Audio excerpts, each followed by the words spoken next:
Hello friends and my viewers. बहुत देर से मेरे दिमाग में थॉट्स अभी बहुत सारे रोल हो रहे हैं जो काफ़ी चीज़ें कनेक्ट कर रहे हैं। What I am thinking is कि जो हमारी गवर्नमेंट है, जो हमारे रिस्पेक्टिव अथॉरिटीज़ हैं जो गवर्नमेंट को रन कर रहे हैं, honourable prime minister, honourable president and honourable home minister and our honourable other chief ministers जो भी हैं। पॉलिटिक्स एक अलग चीज़ है कि वो इम्पॉर्टेंट होता है for running a government. Political system भी इम्पॉर्टेंट है फॉर अ कंट्री, ठीक है।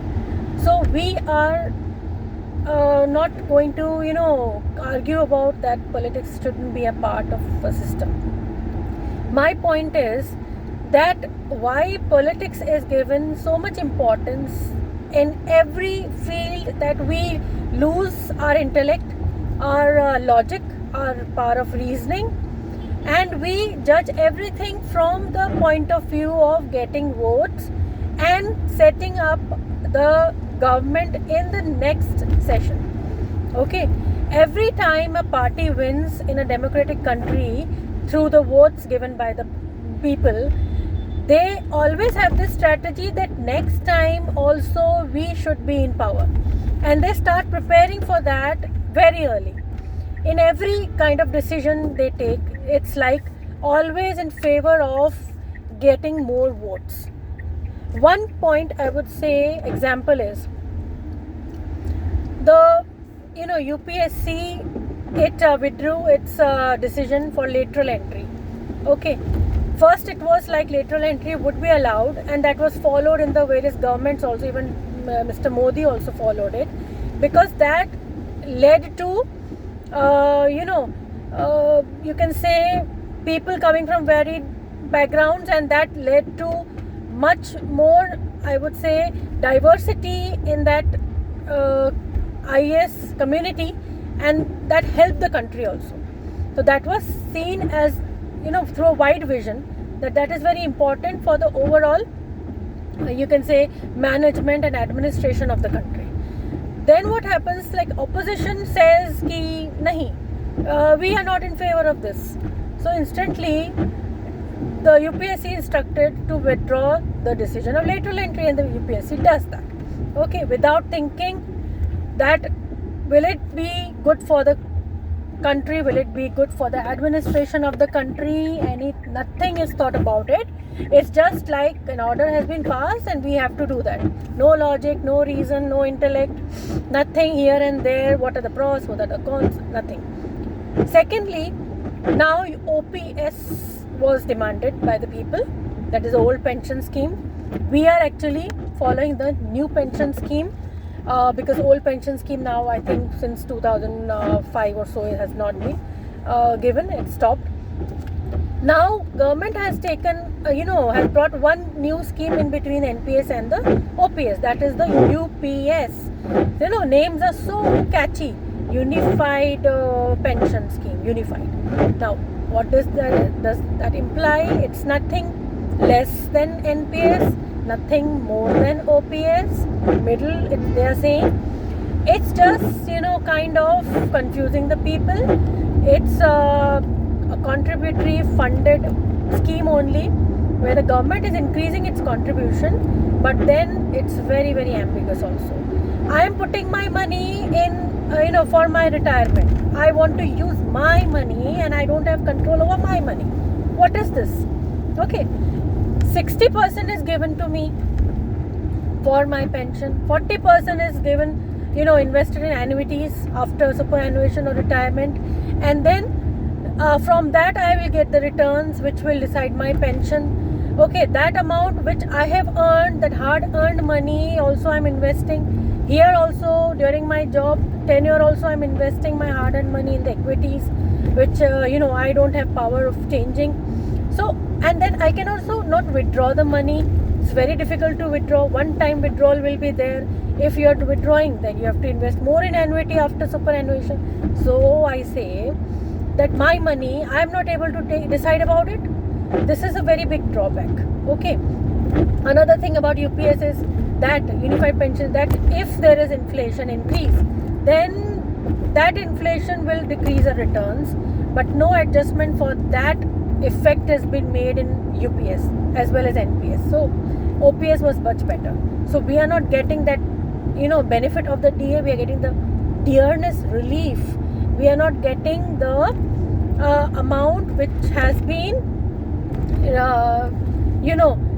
made rectified from the effects of inflation. Okay, so we are actually going to be affected by inflation, which can decrease our return. More pension was through the old pension scheme as compared to NPS or the UPS. Now these things are just an example to show that how our respected Prime Minister, respected central government takes decision, that when the opposition says this is not right, then instantly they will change the decision because they are much worried about the vote bank. Okay, or I don't know what is the reason. So play politics, do politics, whatever you want to do, be in power. I don't mind. We don't mind. We, the people of the nation, don't mind. But do good governance also. If you are politically powerful, you are holding the this country, and you are ruling the country, you are leading the country, then please also give this trust and faith to the people that you're going to govern this country properly with not a business attitude, not a bureaucratic attitude, but a clear mind which should be in favor of the people. When I have to use my money should be intelligently used. Maximum benefit should go to the people earning and then investing in such schemes. Another thing is, when a person is preparing for an exam, and if there are some benefits for that, and if benefits can be reaped for the development of the country, for the good administration of the country, then why policies are changed just within a period of 1 or 2 days? Fast decisions are taken and things are changed. Okay. Then NEET UG scam was there. That also decision was totally bad, because it was like, okay, that has happened, that is a story that will be faded, and let's now open a new chapter, like cheating will not occur anyhow. Okay, so that also faded, people forgot about it. Okay, now this biggest ruthless, I would say, bad thing, totally degraded human values and everything, just shattering incident has occurred in West Bengal. So much of protest is taking place. Today also in Nabana, the protest was taking place, where the high officials have their offices and all, chief minister offices there. There the people were, they were, the police, they came there in big numbers, and they they wanted to remove the protesters from that area. That is, they wanted that no protest should take place. Protest is for the right thing, for justice, and you want to remove those protesters. And so fast everything is taking place. Police is coming, everything is taking place so fast. Where was the police when the hooligans came to destruct the evidence in the hospital? Such berserk attitude with impunity done there. Where was the chief minister's orders? Where was the police department? Okay, destroying the hospital. And where was the police when that poor innocent girl was brutally raped and murdered? Where was that police? Not even one person was there. Not even an FIR on time was registered.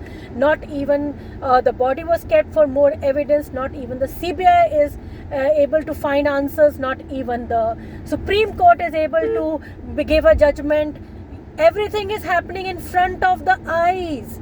Then also the judiciary, the legal system, the police department, the government, the central government, the chief minister, no one is able to give justice to that family, to that girl.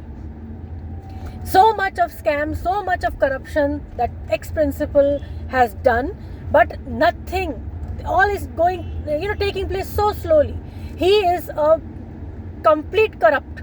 He's a complete corrupt. What not he has done, such rackets he is actually, he under the nose of the chief minister and the various officials, and the police department was taking place. Drug racket, sex racket, and the organ, the bodies were sold, and the medicines were sold at cheaper rate, problems in the tender, many kinds of corruptions were taking place in that hospital, but no one was aware or pretend to be aware. Okay, and the person who was aware wanted to raise the voice. The condition of that person cannot be explained, how badly this person, the girl, was given the punishment for speaking up, for raising a voice. Now when this has happened, people are raising their voice, they're protesting, then they are also kind of given this indication that please shut your mouth, otherwise we are going to violently shut your protests. So now the police is there, everyone is there, everyone is coming and doing what not at the orders of who, I don't know. So in this case also, I have not found any strong message from the side of Prime Minister. No president rule in West Bengal. Nothing has been done. I don't know. I don't understand that central government doesn't have power to manage such a disturbed law and order in a state. Is it this the problem of only West Bengal, or this is a problem of our nation? Why we are not considering this as a national problem? Is this not the problem of the safety of women of India, of this nation? Or is this only a problem of a doctor girl murdered in West Bengal? So it is a problem of West Bengal, this is a problem of doctors. Is it? So where is the Prime Minister? He is actually busy, solving the problem with Russia and Ukraine. So come out of that. Our nation is struggling so much. It's totally shattered, it's totally broken. If the women of a nation, they are not feeling respected and feeling safe in a country, that country, no matter what, is not going to develop from any angle.